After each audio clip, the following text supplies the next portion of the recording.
வணக்கம். கிராமர்களோட இந்த வீடியோவில் நம்முடைய வாழ்க்கைக்கான ஒரு மேற்கோள் பார்ப்போம். When you meet with continuous failures, losses and betrayals in your journey towards success, and if there is no one to help or console you, cry a lot, scare a lot for being alone, but never give up your journey, as your target is not far away as you think. நம்மளுடைய வாழ்க்கையே ஒரு பயணம் சொல்லுவாங்க. நம்மளுடைய வாழ்க்கை பயணத்தில் எத்தனையோ விஷயங்கள் நடக்குது, எவ்வளோ முயற்சிகள் எடுக்கிறோம். முயற்சிகள் என்பது எதுக்காகவும் இருக்கலாம். ஒரு சின்னதாக ஒரு முயற்சியிலேருந்து வீடு கட்டுறதுலேருந்து, ஒரு திருமணத்துலேருந்து, படிப்பு, வேலை, அந்த மாதிரி நிறைய முயற்சிகள் இருக்கிறோம். ஒரு போட்டியில் வெற்றி பெறணுங்கிறதுலேருந்து, ஒரு பேச்சாளராக ஒவ்வொருத்தருக்கும் ஒவ்வொரு விதமான எண்ணங்கள் இருக்கும், ஒவ்வொரு விதமான தீர்மானங்கள் இருக்கும். அதை நோக்கி பயணத்தில் தொடர்ந்து முயற்சிகள் எடுத்துக்கிட்டே இருக்காங்க. அப்படி எடுக்கிற பாதையில் எல்லோருக்கும் உடனே வெற்றி கிடைக்கிறதா அப்படின்னு சொல்லும் பொழுது கிடையாது. சில பேருக்கு முதல் முயற்சியிலே கிடைக்கும், சில பேருக்கு அதிர்ஷ்டம் அப்படிங்கிற காரணத்தினால முயற்சிகள் எல்லாமே தானாகவே தேடி வரும். சிலருக்கு 4-5 முயற்சிகள் எடுக்கணும், சிலருக்கு வாழ்க்கை பூரா தொடர்ந்து முயற்சிகள் எடுத்தாலும் வெற்றி கிடைப்பதே கிடையாது.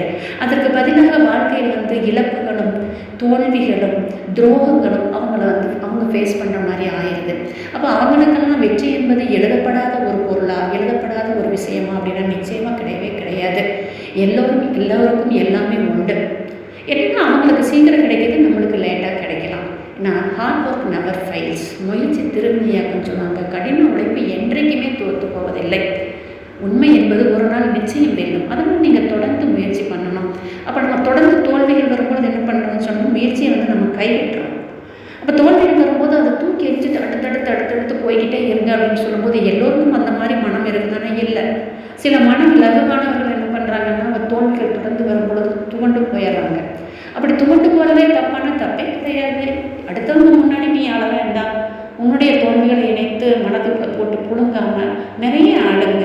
பயப்படலாம், நிச்சயம் பயப்படலாம். இப்படி ஆயிடுச்சுன்னா என்ன பண்ணுறதுன்னு ஒரு கேள்வி வருது. பயம் வரும்பொழுது தான் அப்படியெல்லாம் நம்ம இப்படி பண்ணிக்கலாம் அப்படின்னு ஒன்று வரும். இது முயற்சிகளுக்கு மட்டுமல்லாமல் வாழ்க்கையில் தொடர்ந்து கஷ்டங்கள் வருது அப்படின்னு சொல்லும் பொழுது பொதுவாக என்ன சொல்லுவாங்கன்னா, கஷ்டங்கள் வரும்பொழுது நம்மளுடைய வாழ்க்கையில் கஷ்டம் வரும்போது அதையே நினச்சிட்டு இருந்தோம்னா நம்ம ரொம்ப மனதளவில் தோண்டு விடுவோம். ஆனால் நம்மளுடைய வாழ்க்கையில் சந்தோஷமான தருணங்கள்லாம் நடந்திருக்கு இல்லையா, அதையும் நினச்சி பாருங்க அப்படின்னு சொல்லுவாங்க. நம்மளோட கிராமர் சேனலில் ஆல்ரெடி ஒரு விஷயம் டிஸ்கஸ் பண்ணியிருக்கிறோம்.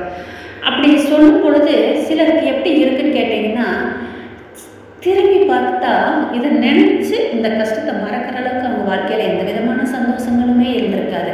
பிறந்ததுலேருந்தே அவங்களுடைய கஷ்டமாக இருக்கும். அதுக்கு தான் நம்மளோட சேனலில் நம்ம டிஸ்கஸ் பண்ணியிருந்தோம். ஒரு மீன் இருக்குது, ஒரு குளத்துக்குள்ளேயோ ஆறுலையோ எங்கேயும் ஒரு மீன் இருக்குது. அந்த மீனுக்கு ஏதோ ஒரு கஷ்டம், தண்ணிக்குள்ளே இருக்கிறது ஒரு சிரமம், அதாவது கஷ்டப்பட்டு பாருன்னு சொல்லும்போது அவங்களுடைய சந்தோஷமான விஷயம் என்பது நிலத்தில் வாழ்ந்ததாக இருக்குன்னு சொல்லும் பொழுது மீன்கிட்ட போய் நீ தண்ணிக்குள்ளேயே இருக்கிறன்னு நீ ஏன் கஷ்டப்படுற, நீ எப்போவா அது நிலத்தில் வாழ்ந்துருப்பேன், அதை யோசிச்சு பாருன்னா அப்படி ஒரு அனுபவம் அதுக்கு கிடைத்தே இருந்திருக்காது. அந்த மாதிரி மனிதர்களும் இருக்கிறாங்க. அப்போ இதை எல்லாம் தாண்டி தான் நம்ம வெற்றி பெற வேண்டியது இருக்கிறது. அப்போ வெற்றி என்பது ஏற்கனவே உங்களுக்கான வெற்றி என்பது தீர்மானிக்கப்பட்டுள்ளது. அந்த வெற்றிக்கான உழைப்பின் அளவும் நாட்களின் எண்ணிக்கை வேண்டுமானால் மாறுபடலாமே தவிர வெற்றி என்பது அனைவருக்கும் பொதுவானது. இவ்வளவோ முயற்சி பண்ணிட்டோம் அவ்வளோதான் அப்படின்னு நீங்கள் திரும்பி அந்த பாதையிலிருந்து திரும்பி ரிவர்ஸ் எடுத்து வர அளவுக்கு வெற்றி என்பது தூரமாக இல்லை. அதனால் நண்பர்களே, ஊக்கத்துடன் உழைத்து பாருங்கள். இன்னொரு விஷயம் என்னென்னா, நம்மளுடைய மனதுக்குள்ளே நம்ம சொல்லிக்கிறோம், இந்த வெற்றி இதை நான் செய்கிறேன், நான் வெற்றி பெறுவேன், இதை செய்கிறேன், வெற்றி பெறுவேன். இதை நிறைய 4-5 விஷயங்கள் அனுபவத்தால் நான் உண்மையாக கண்டிருக்கிறேன்.